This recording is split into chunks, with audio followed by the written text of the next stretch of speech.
সাথে আমার বিয়ে হবে তাকে একদম নির্ধারণ করা, নাকি এটা কর্মফল? নামাজে অতিরিক্ত হাই আসলে করণীয় কি? নামাজরত অবস্থায় শিশু জানামাজে প্রসাব করে দিলে করণীয় কি? নামাজ ছেড়ে দিব নাকি চালিয়ে যাব? মেয়েরা বোরকা না পরে বোরকার বদলে বড় জামা হিজাব পরে কি বাইরে যাওয়া যাবে? নামাজের মধ্যে যদি একাধিকবার ভুল হয় তাহলে করণীয় কি? আজানের সময় মেয়েদের মাথায় কাপড় দেওয়া এবং কাপড় থাকা বাধ্যতামূলক কিনা? চেহারায় ঘন দাড়ি থাকলে অজুর পানি কতটুকু পৌঁছাতে হবে?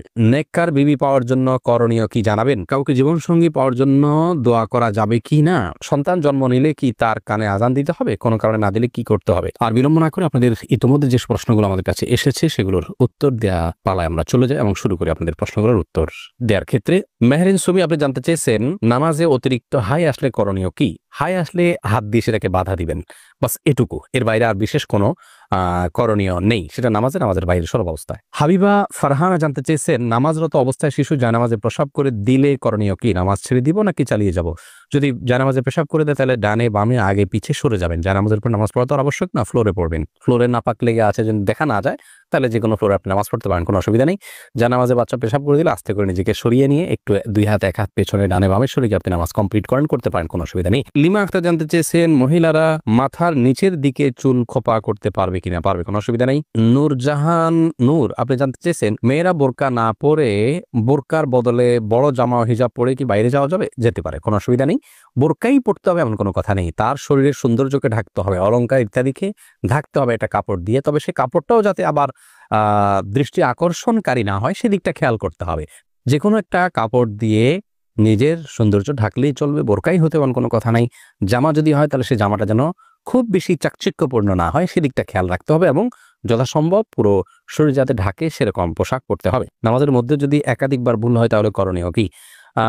ভাই সাইম, দেখতে হবে যে আপনার নামাজে ভুলটা কি ধরনের হয়েছে। যদি ফরজ ছুটে যায় তাহলে একবারও যদি ছুটে যায় তাহলে নামাজ ওইটা আবার পড়তে হবে আপনাকে। আর যদি ওয়াজিব ছুটে যায় তাহলে একবারের বেশি দুইবার তিনবারও যদি ওয়াজিব ছুটে, তিনটা ওয়াজিব যদি ছুটে যায় শেষে একটা সিজদা দিলে হয়ে যাবে।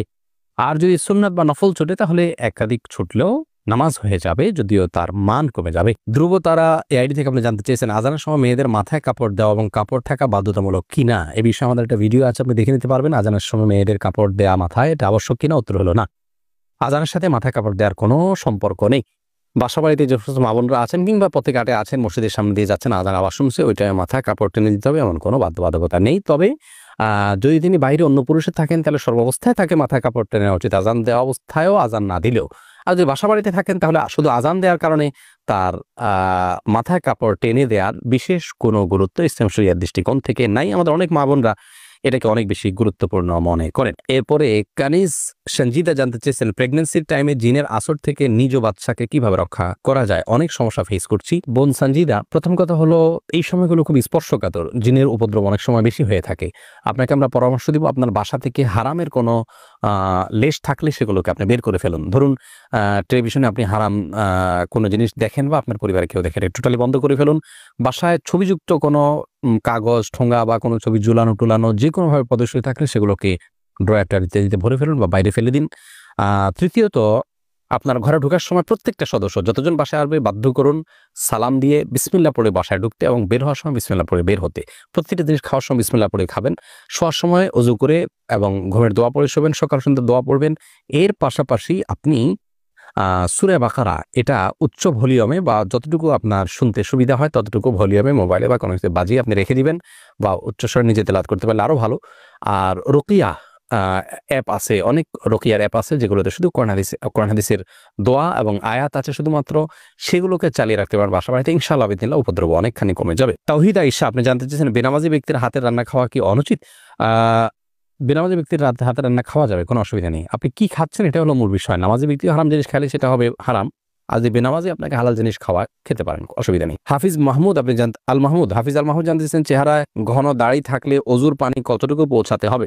চেহারা যদি ঘন পানি থাকে, এই দাড়ি থাকে, তাহলে আপনার দাড়ির গোড়া পর্যন্ত পানি পৌঁছানো দেওয়া সম্ভব হয়, কঠিন পর্যায়ের হয় তাহলে সেক্ষেত্রে দাড়ির প্রকাশ্য অংশে শুধুমাত্র পানি পৌঁছাইতে হবে, যতটুকু ভেতর পর্যন্ত যায় ততটুকু পৌঁছাইতে হবে, গোড়া পর্যন্ত পৌঁছানো বাধ্যতামূলক নয়। আতিকুর রহমান আপনি জানতে চাইছেন কবর জিয়ারত করার সময় আমরা সূরা পড়ি, আসলে কবর জিয়ারত করার সময় আমরা কি পড়বো, দোয়া কিভাবে করব? কবর জিয়ারতের নিয়ম জাস্ট এটি লিখে দিলে আমাদের পেজে একটা ভিডিও পাবেন বা আমাদের ইউটিউব চ্যানেলে আসুন্নাহ ফাউন্ডেশন লিখে দিলে যে চ্যানেল আসবে সেখানে একটা ভিডিও পাবেন। আপনি কবর জিয়ারত করার সম্পর্কে বিস্তারিত সেখানে জানতে পারবেন। কবর জিয়ারতের জন্য কোনো দোয়া পড়ার কোনো সূরা পড়ার কোনো আবশ্যকতা নেই। মূলত সালাম এবং শান্তির দোয়া করবেন মৃত ব্যক্তির জন্য। সালামুন আলাইকুম দারা কওমুল মুমিনিন ওয়া ইন্না ইনশাআল্লাহু বিকুম লাহিকুন। বিভিন্ন রকমের সালামের ভাষ্য ফরম্যাট হাদিসে আসছে, সেগুলো যে কোনো একটা পড়লে হবে। এমডি আব্দুর রাজ্জাক জানতে চেয়েছেন নেককার বিবি পাওয়ার জন্য করণীয় কি জানাবেন। নেককার বিবি বা স্ত্রী পাওয়ার জন্য আগে নিজে নেককার হতে হবে। সূরা ফুরকানের ৭৪ নম্বর আয়াতের যে দোয়া আছে সেটা পাঠ করতে হবে বেশি বেশি করে। সেই সাথে নেক সঙ্গীদের সাথে আপনার ওঠা বসা করতে হবে, নেক পরিবেশের সাথে থাকতে হবে। ভালো সোসাইটির সাথে থাকলে ভালো সোসাইটির সন্ধান পাবেন এবং ভালো দিন প্র্যাকটিস করেন এরকম মেয়েদের খোঁজখবর নিয়ে বের করতে হবে। আল্লাহর কাছে দোয়াও অব্যাহত রাখতে হবে। সিয়াম পাটোয়ারি জানতে চেয়েছেন কাউকে জীবনসঙ্গী পাওয়ার জন্য দোয়া করা যাবে কি না। নির্দিষ্ট কাউকে জীবনসঙ্গী হিসাবে পাওয়ার জন্য দোয়া করা যাবে কিনা এ বিষয়ে আমাদের একটি বক্তব্য রয়েছে, এই পেজে পাবেন, আমাদের ইউটিউব চ্যানেলে পাবেন, সেখান থেকে আপনি জানতে পারেন।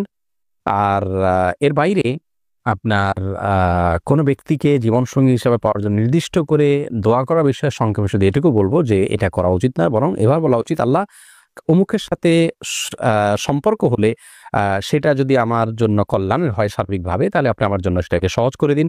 আর যদি আমার জন্য অকল্যাণ হয় তাহলে আমার থেকে দূরে সরিয়ে দিন। এক কথায় কল্যাণকর হলে যেন আল্লাহ আপনাকে পাইয়ে দেন সেই দোয়াটা আপনি করবেন, বাকি সর্বাবস্থায় তার জন্য আপনি দোয়া করবেন। এরকমটি উচিত না যে আল্লাহ সে ভালো হোক আর মন্দ হোক আমি তাকে জীবন সঙ্গিনী হিসাবে চাই, এরকম অন্ধের মতো দোয়া করা উচিত না। কারণ আপনি যেটাকে ভালো মনে করছেন সেটা ভালো নাও হতে পারে, সেই জায়গা থেকে সাবধান থাকা উচিত। রাশেদুল ইসলাম জানতে চেয়েছেন সন্তান জন্ম নিলে কি তার কানে আজান দিতে হবে, কোনো কারণে না দিলে কি করতে হবে।